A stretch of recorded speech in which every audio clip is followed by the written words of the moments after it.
Olá, minha gente, tudo bem com vocês? Espero que estejam super bem e prontos para mais uma leitura da Palavra do Senhor.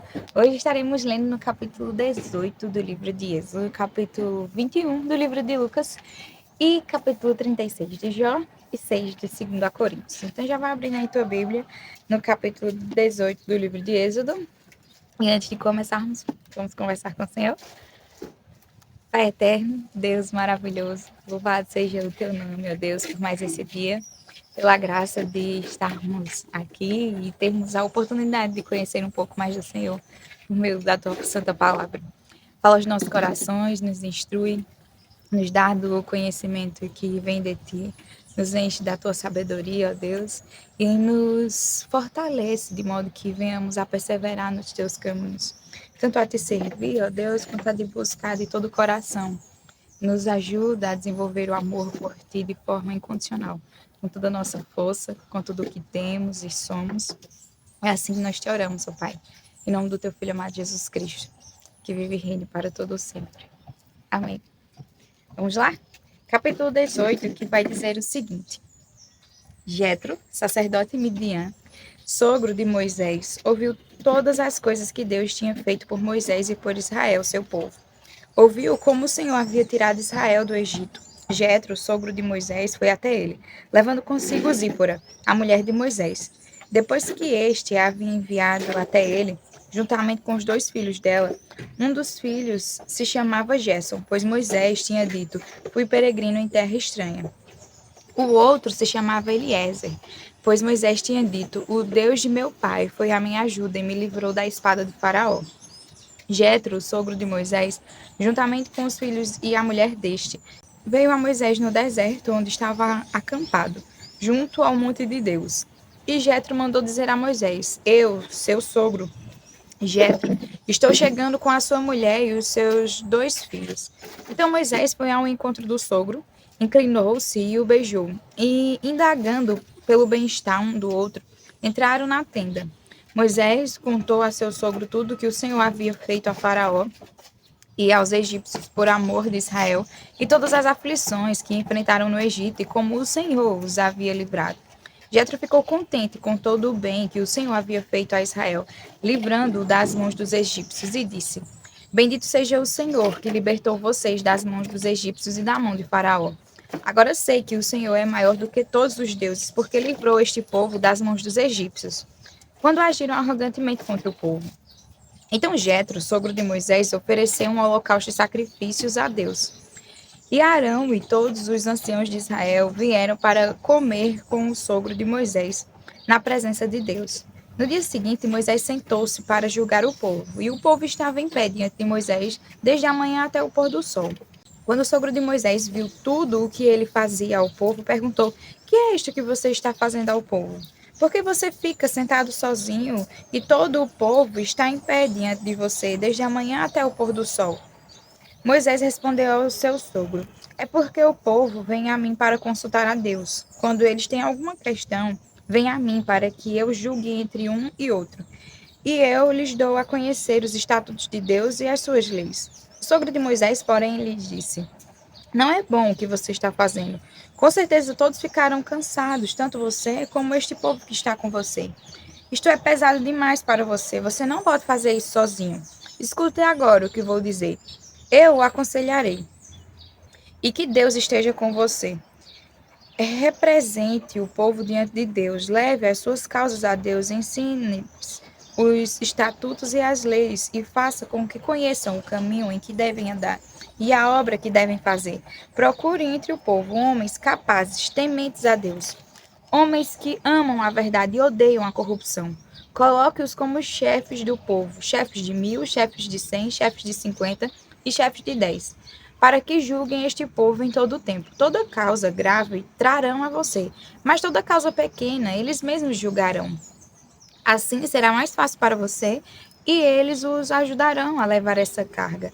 Se você fizer isso, e essa for a ordem de Deus, então você poderá suportar e também todo este povo voltará em paz ao seu lugar. Moisés atendeu às palavras de seu sogro e fez tudo o que este lhe tinha dito. Escolheu homens capazes de todo Israel e os constituiu por chefes sobre o povo. Chefes de 1.000, chefes de 100, chefes de 50 e chefes de 10. Estes julgaram o povo em todo o tempo. A causa grave trouxeram a Moisés. E toda causa simples eles mesmos julgaram. Então Moisés se despediu de seu sogro e este voltou para a sua terra. Capítulo 21 do livro de Lucas, que diz: Jesus estava observando e viu os ricos que lançavam seu dinheiro na caixa de ofertas. Viu também certa viúva, pobre, lançar-lhe 2 pequenas moedas. Então Jesus disse: Em verdade lhes digo que esta viúva pobre deu mais do que todos, porque todos estes deram como oferta daquilo que lhe sobrava. Esta, porém, da sua pobreza deu tudo o que possuía, todo o seu sustento.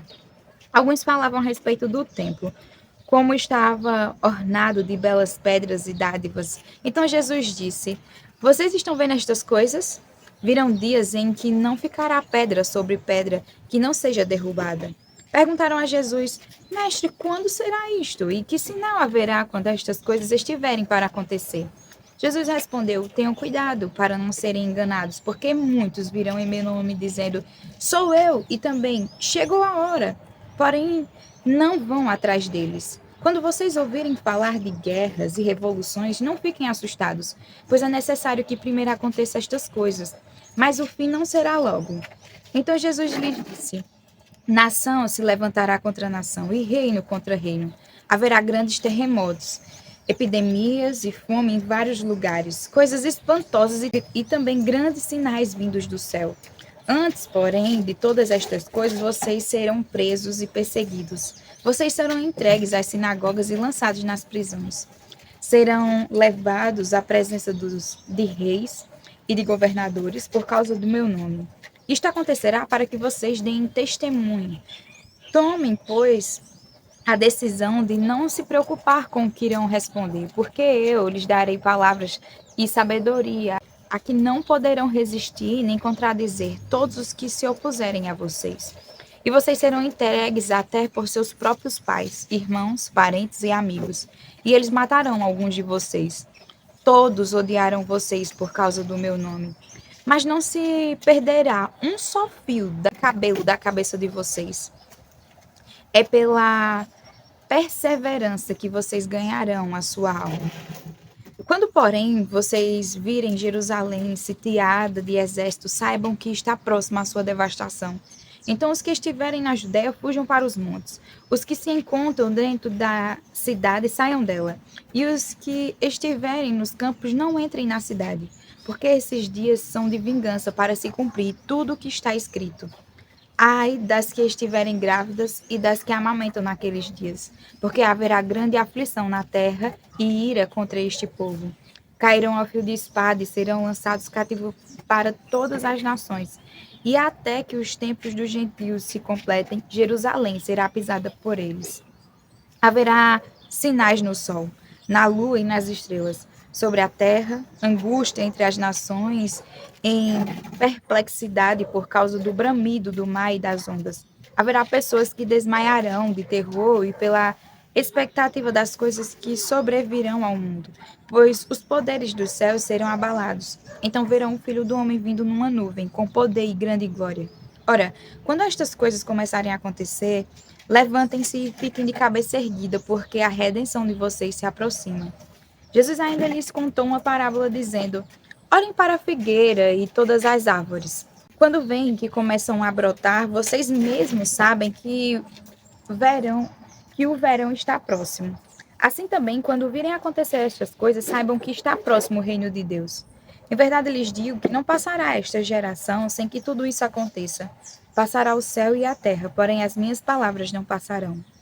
Tenham cuidado para não acontecer que o coração de vocês fique sobrecarregado com as consequências da orgia, da embriaguez e das preocupações deste mundo, e para que aquele dia não venha sobre vocês repentinamente, como uma armadilha. Pois sobrevirá a todos os que vivem sobre a face de toda a terra. Portanto, vigiem o tempo todo, orando para que vocês possam escapar de todas essas coisas que têm de acontecer e para que possam estar em pé na presença do Filho do Homem. Jesus ensinava todos os dias no templo, mas à noite saía e ficava num monte chamado das Oliveiras. E todo o povo madrugava para ir ao encontro dele no templo. a fim de ouvi-lo. Capítulo 36 do livro de Jó. Eliú seguiu falando e disse: mais um pouco de paciência e eu lhe mostrarei que tenho mais argumentos a favor de Deus. Trarei o meu conhecimento de longe e atribuirei a justiça ao meu Criador. Porque, na verdade, as minhas palavras não são falsas. Quem está diante de você é senhor do assunto. Eis que Deus é grande e não despreza ninguém. Ele é grande na força da sua compreensão.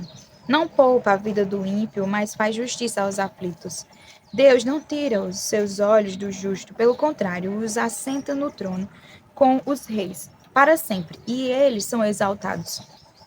Se estão presos com correntes e amarrados com cordas de aflição, ele lhes faz ver as suas obras e as suas transgressões. E que se mostraram arrogantes, abrem-lhes também os ouvidos para a instrução e ordena que se convertam da iniquidade. Se o ouvirem e o servirem, acabarão os seus dias em felicidades e os seus anos em delícias. Porém, se não o ouvirem, serão passados pela espada e morrerão na sua cegueira. Os ímpios de coração alimentam a ira e, quando são aprisionados por Deus, não clamam pedindo socorro.